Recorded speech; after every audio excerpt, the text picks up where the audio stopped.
Hello students, welcome to my YouTube channel. Student, today we will discuss about the next chapter of class 6th NCERT का 6th class का हमारा जो 12th chapter start कर रहे हैं हम। तो स्टूडेंट इस चैप्टर में क्या है, विद्युत तथा परिपथ के बारे में हम स्टडी करने वाले हैं। ठीक है, विद्युत के बारे में बात करेंगे यानी इलेक्ट्रिसिटी के बारे में बात करने वाले हम। इसके अंदर मेन जाता जो है सेल्स के बारे में है। ठीक है, और जो आपका बल्ब है, बल्ब के अंदर ये जो छोटा सा पतला सा वायर होता है वो तंतु होता है, और जो ये होते हैं ये आपके टर्मिनल्स होते हैं।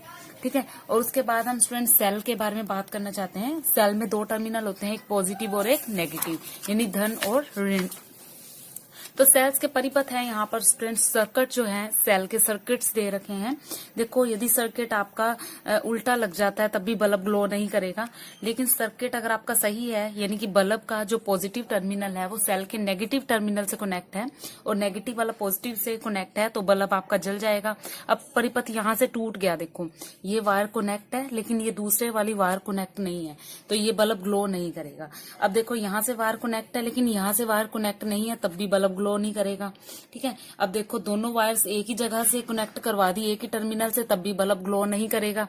ठीक है, और जब यहाँ पर आपने क्या किया, ऊपर वाले टर्मिनल से दोनों वायर्स कनेक्ट करवा दी, तब भी बल्ब नहीं चलेगा, और इस तरह से उल्टी सीधी टर्मिनल लगा दिया तब भी बल्ब ग्लो नहीं करेगा। ठीक है, तो ये सारी सिचुएशंस दिखा रखी हैं कि बल्ब कब कब ग्लो नहीं करता। ठीक है, तो स्टूडेंट उसके बाद हम विद्युत स्विच के बारे में पढ़ने वाले हैं, और फिर पढ़ेंगे विद्युत चालक क्या होते हैं और विद्युत रोधक क्या होते हैं। तो आइए एक नजर डालते हैं हम इन नोट्स के ऊपर। तो स्टूडेंट हम अपने इम्पोर्टेंट नोट्स की तरफ चलते हैं। तो चलते हैं फर्स्ट स्टेप की तरफ, फर्स्ट पॉइंट की तरफ। तो देखो, प्रतिदिन हम विद्युत का उपयोग करते हैं। बहुत से जो कार्य होते हैं हम विद्युत से ही करते हैं। सूर्य छिपने के बाद विद्युत हमारे घरों, सड़कों, दफ्तरों, फैक्ट्रियों, इन सब में प्रकाशित करती है। जो लाइट वगैरह है वो हमें विद्युत से ही मिलती है। नेक्स्ट है विद्युत सेल। एक ऐसा उपकरण है जिसमें एकत्र रसायनिकों से विद्युत उत्पन्न की जाती है। जो केमिकल्स होते हैं सेल्स के अंदर, उनसे क्या इलेक्ट्रिसिटी प्रोड्यूस कराई जाती है। और इसका प्रयोग कहाँ किया जाता है? घड़ी में, टॉर्च में, रेडियो में, कैमरे में, इन सभी चीजों में किया जाता है। इसके दो टर्मिनल होते हैं स्टूडेंट्स, एक पॉजिटिव, ठीक है, जिसको धनावेश बोलते हैं, और एक नेगेटिव जिसको ऋण बोलते हैं। धातु की जो टॉप होती है ऊपर से वो पॉजिटिव होती है, और जो धातु की डिस्क होती है वो नेगेटिव यानी कि ऋण वाला सिरा होता है।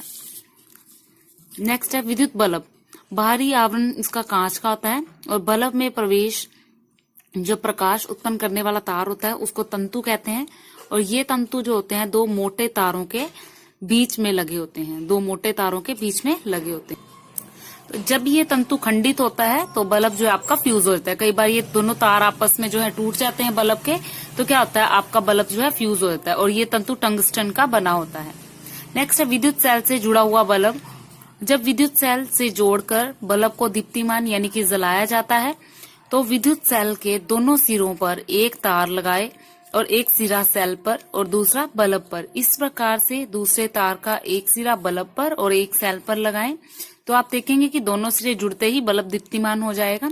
यदि ये टर्मिनल गलत जुड़ेंगे तो आपका बल्ब जो है नहीं ग्लो करेगा। तो मैंने लेसन स्टार्ट करने से पहले आपको इसके केसेस दिखाए थे, एक बार फिर दिखा देती हूँ। तो स्टूडेंट्स आप यहाँ पर केस दे सकते हो। यहाँ पर पॉजिटिव टर्मिनल नेगेटिव के साथ जुड़ा है और नेगेटिव पॉजिटिव के साथ, तो ये बल्ब ग्लो कर रहा है। यहाँ पर ये परिपथ देखो, यहाँ से टूट गया तो ये बल्ब ग्लो नहीं करेगा।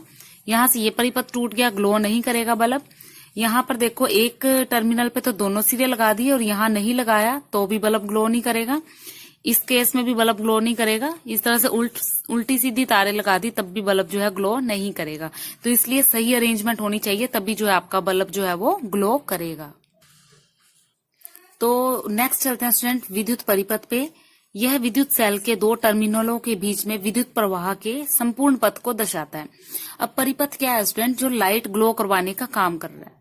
ठीक है, यानी कि सर्किट को कंप्लीट करने का काम कर रहा है। बल्ब तभी दीप्त होगा जब परिपथ में विद्युत धारा प्रवाहित होगी। अब देखो, आपने वायर लगा दी, बल्ब भी लगा दिया, लेकिन सेल नहीं लगाया। देखो लाइक दिस, यहाँ पर आपने सेल लगा दिया, यहाँ पर सर्किट नहीं लगाया, तो ये आपका बल्ब ग्लो नहीं करेगा। तो यहाँ से जो लाइट पास करने का काम करता है उसको बोलते हैं परिपथ। ठीक है, किसी विद्युत परिपथ में विद्युत धारा की दिशा विद्युत सेल के पॉजिटिव टर्मिनल से नेगेटिव टर्मिनल की ओर जाती है।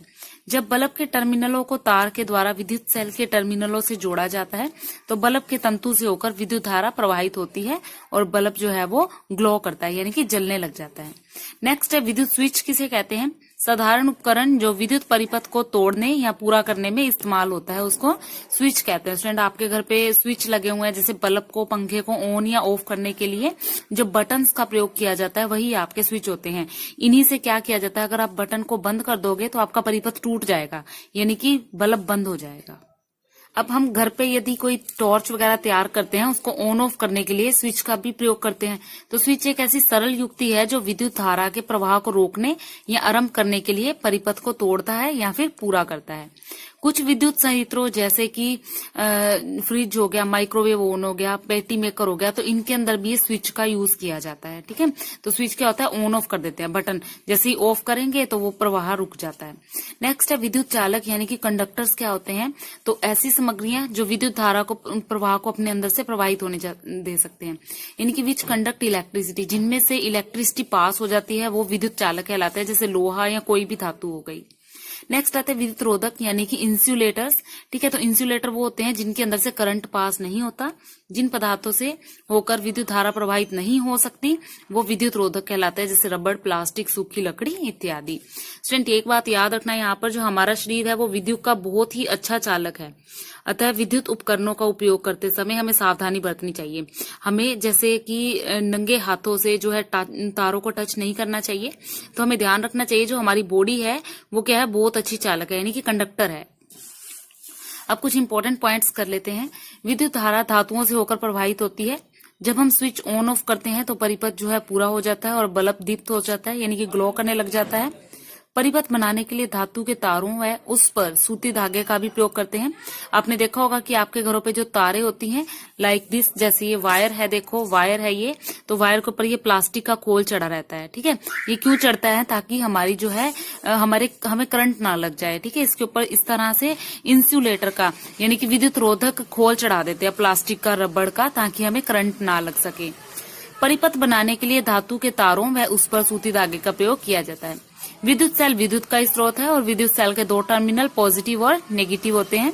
बल्ब में जो फिलामेंट होता है उसको टर्मिनल से जोड़ता है और ये बल्ब के जो तंतु होते हैं वो टूट जाते हैं तो बल्ब जो है आपका फ्यूज हो जाता है। और ये तंतु जो है वो टंगस्टन के पतले तार होते हैं। ठीक है स्टूडेंट, अगर बल्ब में पूछा जाए तो बल्ब के अंदर ऑर्गन गैस भरी होती है और जो उसके अंदर जलाने का काम करता है, दीप्तिमान का काम करता है, वो टंगस्टन का धातु होता है। तो स्टूडेंट, ये इंपॉर्टेंट छोटा सा हमारा चैप्टर था। तो नेक्स्ट चैप्टर हम फन विद मैग्नेट पढ़ेंगे, चुंबकों के साथ फन। ठीक है, तो मनोरंजन है चुंबकों के द्वारा, तो उसके अंदर हम पढ़ेंगे। तो इस वीडियो में इतना ही। स्टूडेंट, वीडियो पसंद आई हो तो लाइक और शेयर कीजिएगा और साथ ही साथ स्टूडेंट सब्सक्राइब करना मत भूलिएगा, ताकि मैं जैसे ही कोई और वीडियो डालूं तो आपको नोटिफिकेशन जल्दी से जल्दी मिल सके। Thank you.